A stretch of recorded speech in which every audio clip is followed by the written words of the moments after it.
especially, seniors, if you have seniors that live at home that aren't here today, let them know, do not open the door. You get nothing for nothing. If any city employee is gonna come out, he's gonna have an ID. If you're not sure, if that senior is not sure, anybody's not sure, maybe you have a 12-year-old homesick, tell them not to be afraid, call 911. Also, remember, a lot of times we keep you on the phone. And the reason we keep you on the phone is two reasons. One, to make sure you're safe, and two, to see maybe what this offender's doing at this time. Is he climbing in a window? Is he running down the block? Does he have did he come out with a TV? Especially now that we have more and more abandoned homes. You're gonna see a lot more suspicious activity. You see these abandoned homes and you see people surrounding it or watching it or cars sitting in front of it, call us. Really, I can't stress enough, if you have any doubt, you need to call us, because in communications, our motto is when in doubt, send them out. We expect you to call if you have any doubt. And like was says previously, if we go there, we find nothing, oh well, better safe than sorry.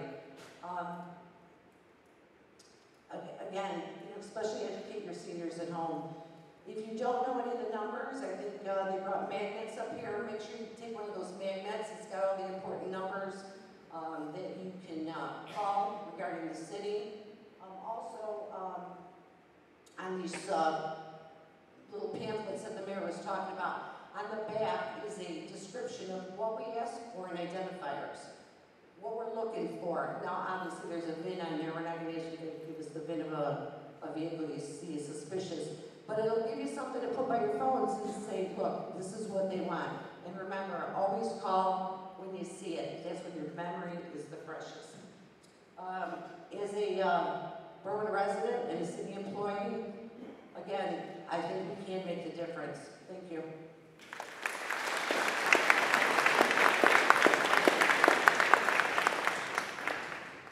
Thank you, Jody. As most of you know, not this past year, but the year before, when we had all that rain and that flooding, we did not have a reverse 911. Since then, we have a new system, an emergency notification system, and the coordinator for that is your next speaker, Curtis Neckovar.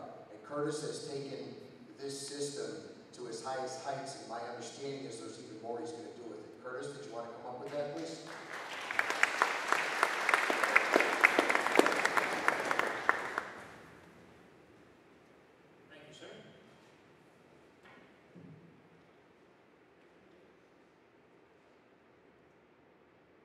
I'm just going to go over the system real quick. We've had the system online since March. This is what you see on the top there, that Global Connect picture. That is on the city's webpage and on the police department's webpage. By clicking on that, you can self-register, and I'll explain what the self-registration process is in a second. But that's what the icon looks like on both the web pages. In March, we became live on this new system, March of 2011.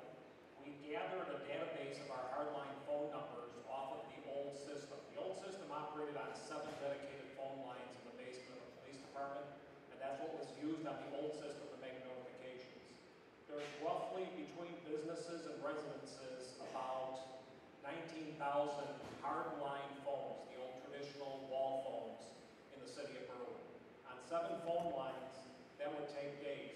It used to take a couple days when they used to launch the National Night Out message or the hydrant flushing. It took days to send those out because 7 phone lines can only make so many phone calls. This new system does not work on dedicated phone lines at all. We went through a company that houses thousands of phone lines at our disposal through several strategic locations throughout the nation. So if, heaven forbid, something happens on the East Coast like a hurricane, they can switch to the West Coast and use the phone lines on that side of the nation so we can pump out the calls. We set up groups, so we have residences, businesses, seniors, wards. So we set up several groups within the system so we can target just a particular group. Over the past few weeks, I'm sure you've all gotten the phone calls for the hydrant flushing. There was a tax seminar that was a couple of weeks ago. I understand there was about 400 people that showed up for that, and the Cook County Commissioner said it was one of the largest groups. So we're getting the word out using this and trying to eliminate a lot of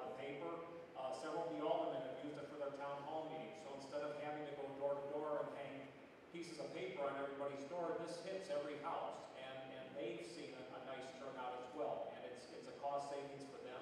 They don't have to use the photocopying process, and it gets the word out a lot quicker. It can be operated remotely, so if there is an emergency in the middle of the night, we can dial into the system, set up the call. We can even call the fire chief, police chief, the mayor, whoever's in charge on the scene, and we can actually call them while they're on the scene and they can record the message. They don't have to be in the station, they don't have to be by a dedicated phone or anything. We can call them, they can build the message because they see exactly what's going on.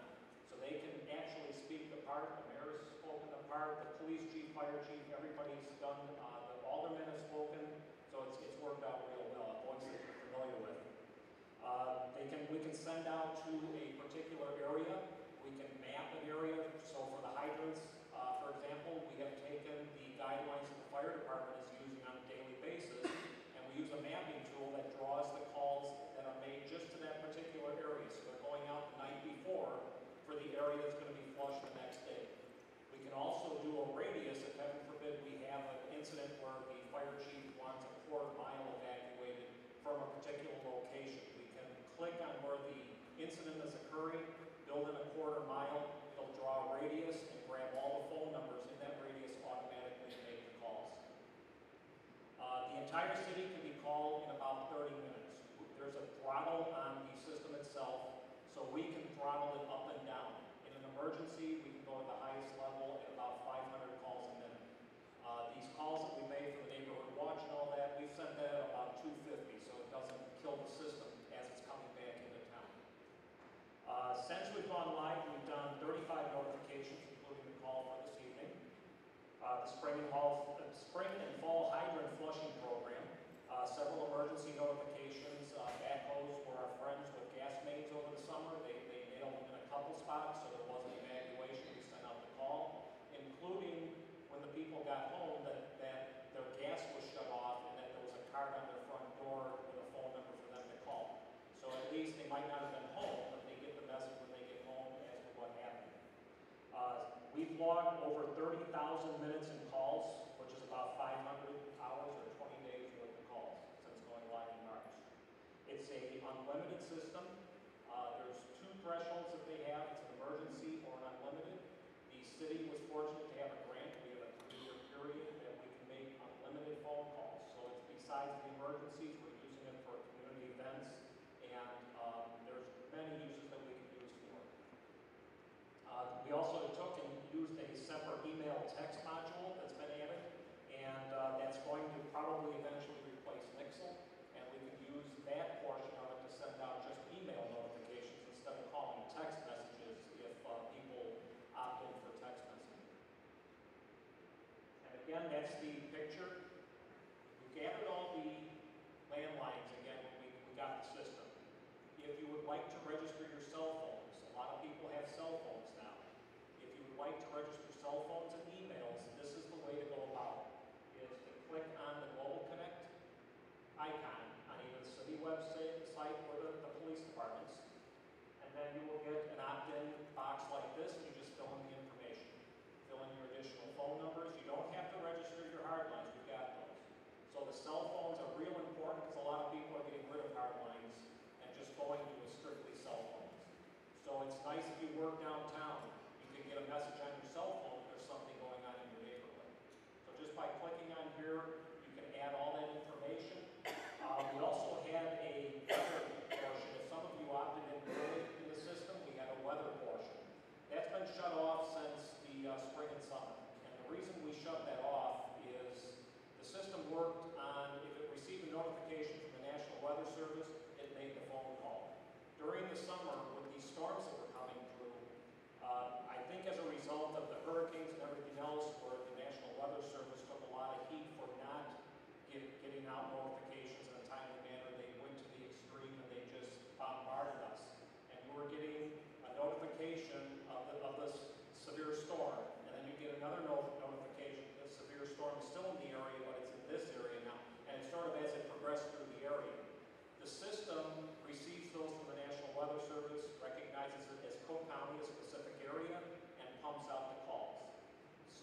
something where you don't get bombarded with the calls. They've been able to peel off the flood warnings.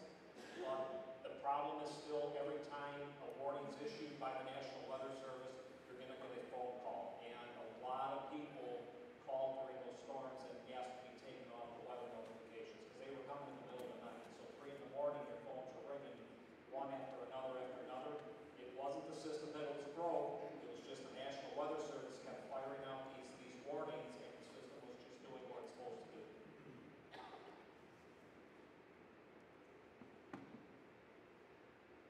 And any questions or comments, or we're just going to go to the general?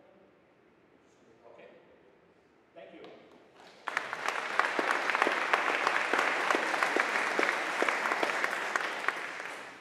Okay, we have a substitute here. The community service officer was going to tell you about the dangerous animals in our leash ordinance. He's called in sick. However, he has an able replacement here at Market Roll Monday.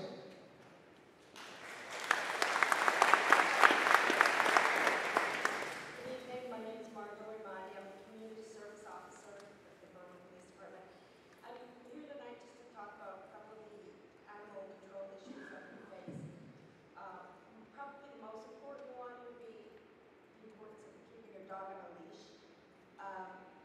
Actually, it's for everybody. Everybody's good, for your own good, so your dog doesn't run out into the street and get hit by a car, but also so that your dog hopefully doesn't bite either child or person or another dog. Another issue that we have a lot is feral cats. I don't know if anybody has any issues with that, but we've got a lot of issues with the stray cats, but for the most part, the importance of keeping your dogs leashed is really, really the utmost. I'm not just talking about, obviously if it's in your backyard and, you can keep them unleashed in your backyard on your private property, but if you're taking for a walk, he has to be on a leash or you cannot get a ticket. If you do see somebody with a dog that's unleashed, you can call it in, or obviously you don't want to go up to that person and make an issue about it, but don't call 911, but you can call the dispatchers and just have one of us come out. Usually what I do is first I just I give them a warning so that they don't get a ticket right away in case they don't know the law. And then basically, if they're seen again, with their dog, this is not working, with their dog unleashed, then they'll get a ticket. I don't know if you have any questions regarding the leash laws. No? Or dogs running at large. Yes?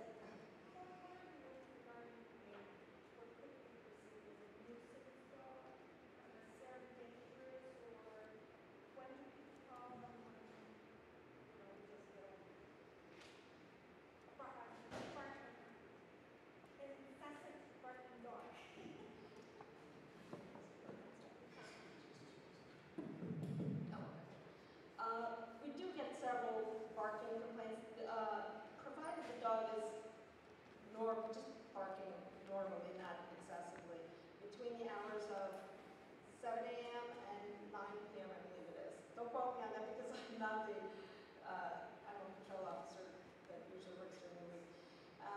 But if it's between those hours, then it's considered okay if it's no more than 15 minutes. I usually advise everybody to keep their dog out for no more than 15 minutes at a time. Obviously there are some dogs that are very quiet and will just sit there happily or in their outdoor house for a long time quietly. But frequently we get complaints about dogs that are barking incessantly overnight or very early in the morning. And normally, again, I go there, I give them a warning prior to issuing the ticket so that if the problem persists, then they'll get a ticket. Yes? Yes. Here's the problem. I had someone report 8 dogs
allowed to have 4 dogs.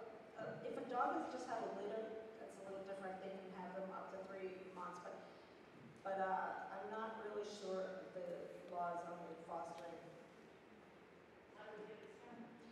Just if you know the address, call. You can call and ask for. I'll give you the name after, and I'll give you the name of who to speak with, and he'll go over it. One of the things you have to understand is it's the same problem that we have with any other household when we get complaints. We cannot just go into somebody's house unless they let us in. And if they don't let us in, the only way we can get in that house is to get a warrant. And there's no court in the land that's going to give us a warrant to go see if they have 3 or 4 dogs. So that's going to be our problem. But understand that our police department is very good at trying to get to the bottom of things, but they cannot solve every problem with respect to that because they can't get in the houses. So whether they're fostering an animal or not, they're allowed 3 animals. If they have more than that, you report it. We'll do our best to get in there and verify if they have too many animals or not. But it's not always going to be resolved, just so you're aware of that.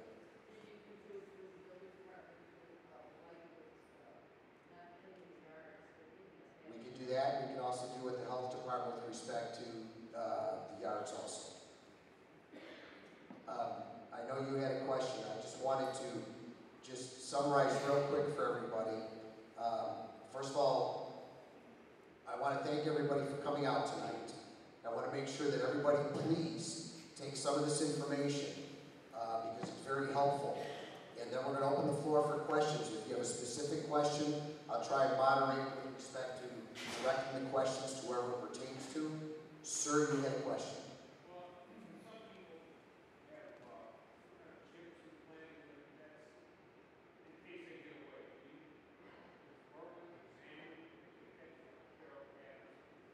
Yes, we do. We do have a scanner that we use. It's usually accurate, but there are chips that they're using for other companies. I'm not sure if our scanner scans with us, but yes, we do scan. Sure. Anybody else have any type of question? Yes, sir.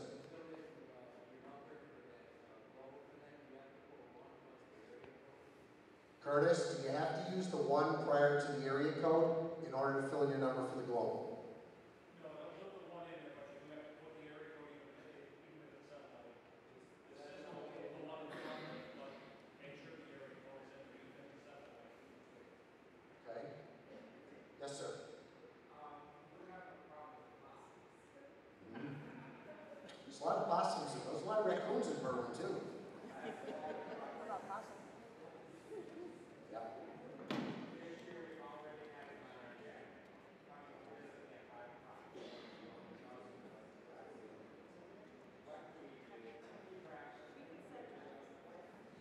We can set traps. The animal control officer has traps. We're limited to the amount of traps we do have, but we can set traps. Is there any other method to keep them away? Actually, there are some deterrents. I'm not sure that they work 100%.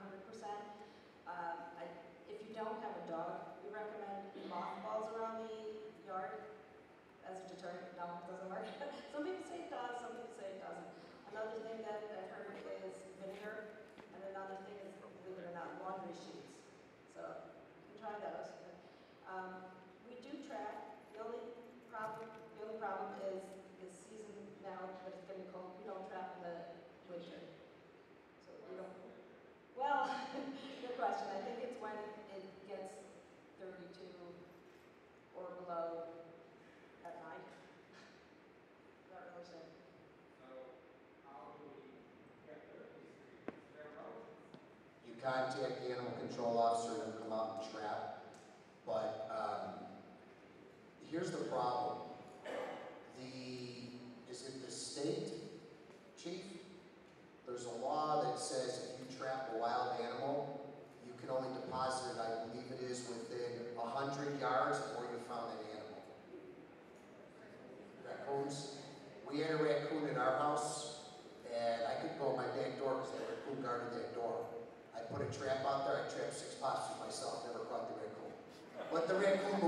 eventually.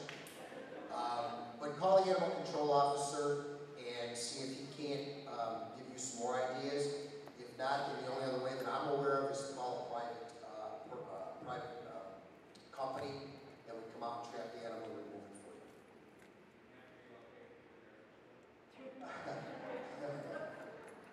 I won't answer that question. Yes, sir.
No, what happens when you report things on the website, they're taken by the IT department, they're farmed out to the respective departments. So if those departments aren't doing what they're supposed to do, then you know what your next step is? You call me at my office, and I will find out why it's not being done. Yeah, I will find out. It's being dispersed to the departments. The question is, what are the departments doing with it? So I will look into it. See me after the meeting, and I'll write down your various, and I'll take a look at it for you. Okay?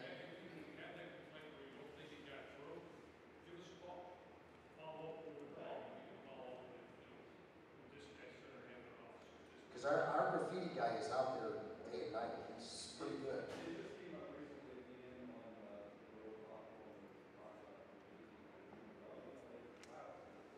Right. I can tell you as we're sitting here today, hard to drop off on each report drug complaint. As we sit here today, I've got one on my BlackBerry. So when you drop down a report drug complaint, we follow up on every one of them cases. And I have a spreadsheet with disposition attached to it. The only reason you wouldn't receive a call reference to disposition on that respective case is if you did not leave your information. Because when you report things on the city website, it doesn't give us your information. You have to fill in them geofields, and the people that do fill them in, we respond and let them know the disposition of their complaint when it comes through our department. So, do you recall if you fill in the geofield for your unit number? I'm pretty sure I did. Okay, guys, that, like the mayor said. Yeah, then give it to me and I'll know. Yeah, that was actually one of the reports where you get signed up and you put your email address and all that, so I okay, excellent. Okay. Jose, you have a question? Yeah, I don't know if citywide is isolated to our block, but anybody report of usage of visitor pass? I know you say it in time. I know I've reported this to Judge and our alternate. He's been really, really good. It was one family, but it seems to be spreading. On our block, I'm on 31st and Clarence. At any given time on our block, you can find 6 cars overnight with visitors passes. And I know those people are not visitors. Today, I work out in Lombard, and I will go in Lombard, get gas, and the car behind me has the Berwyn pass hanging from the mirror, which means this person probably doesn't even take it off if they're permanently. And when I reported to Judge, they actually now have Texas plates with a Berwyn 6 sticker on it. I don't know how they got around that. So that's probably that. Yeah. It is a major complaint. We actually sold more vehicle stickers this past year than we've ever sold before. So more people are buying their stickers. But it is a constant complaint that's been going on for years since we've started the Visitors Pass program. We've always had those complaints. If you have those, give them to us and we send out the officers to watch it. Best thing to do when you give us, like you say, they're overnight, you need to let us know that they're overnight so we're not sending the day officer out there to check. But yes, that is a problem, misuse of the visitors passes. In fact, about 3 or 4 years ago, the ordinance was strengthened with respect to the amount of fines that we can charge for the fact that people misuse those visitors passes. So it's a matter of enforcement, so we just have to have awareness of it, and we'll send the guys out, we'll catch it. Anybody else? Yes? Mayor, how you doing? I've been a resident for 20 years, and I can say I've called the Berwyn police at least a dozen times, and they respected, came out with a proper amount of time. Curtis, a call, just a question for you regarding, everyone has a landline, some people have cell lines. Now, have you ever think about putting it under a text message, your information? We have the text message side. The problem is, we don't utilize it all that much because a lot of people don't have unlimited text messages. So if we keep getting them with text messages, and our global connect company that we deal with has even seen this from clients who are getting calls from citizens asking for reimbursement for all the text messages. So we're being a little cautious with, for example, the name of the watch meeting could go into several text messages depending on the size of your plan to allow approval. So I know the investigations have that tool available to send out quick snap messages like they use Mixel. Anybody else? Sandy? Oh, I'm sorry.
And I think it's reasonable that if you called the second time and the officer came back and heard the same sound, he Sandy, you had a question? Oh, it was just a comment. I've been doing nature workshops for Girl Scouts for over 20 years. The reason you're seeing an increase in the amount of wild animals is because of us, flat. We have built everywhere. So they're losing their homes. We make it easy for them by having garbage or cat food or dog food in the backyard. And I'm guilty of it too. I like mulberries, so my tree blooms for a month every summer, and every summer for that month I share my mulberries with the raccoons, and then they leave. If you don't confront them, if there is a place where you're not going to confront them, it goes with possums too, they will leave you alone. They are just as afraid of you as you are. If it's in a situation where, yeah, they're blocking your entrance to your home, your garage, then you might get removed. But unfortunately, until we come up with a solution where their homes are going to be put back, we're going to have to live with them for now. Yes, sir. We have a situation, it's 2200 block, over our family, there's a young boy who he insists on bringing the garbage out and throwing it on the ground.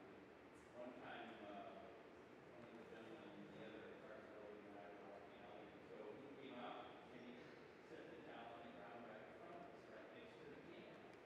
So I said to him, please put it in the can. I said, otherwise we're going to get rats. Because I remember the situation we had about 5 or 6 years ago. And it's there again today. He did, while I watched him, he did pick it up, he's capable of working with it and throwing it in. But it's there again today. So, what do you do with a kid that's, 8 to 10, 12 years old? Well, how big is it, an apartment building? Yes. How many units? 3 on Oak Avenue this time. So they're tenants. Yes, They don't own the building. correct. Well, all we can do is, if we send the building department out there for the overflowing garbage, the garbage on the outside, they're gonna cite the owner of the building. Then it's gonna become the owner's responsibility to make sure that his tenants abide by the law. That's what's gonna wind up happening. So we can bring that to the building department, Alderman Avila can report that to the building department, keep an eye on that as the inspectors go through, and eventually the owner's going to do something. Now, we have a lot of absentee owners, which to me is one of the biggest problems we have in our community is the absentee owners. Because they don't patrol their buildings, they don't clean their buildings. What they care about is collecting the rent. What we are going to do is crack down on those people to the point that we are finding them heavy and heavier and heavier as each offense goes along until we get cooperation.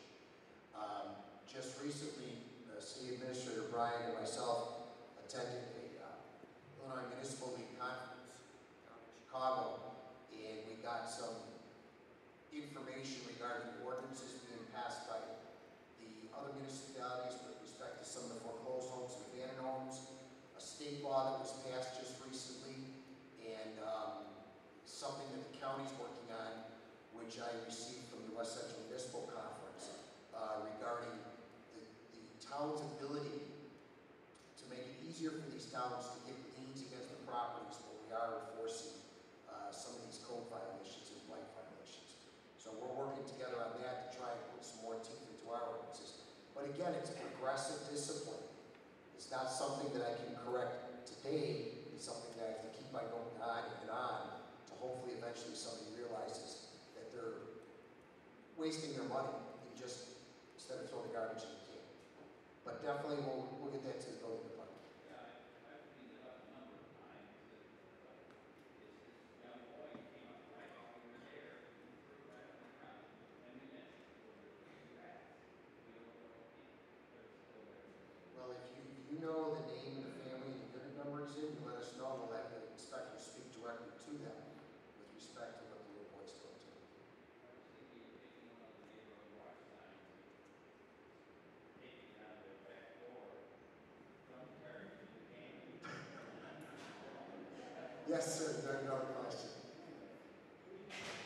Neighbors who are feeding their birds, with birds feeding in the alley, and the next door neighbor is throwing food out.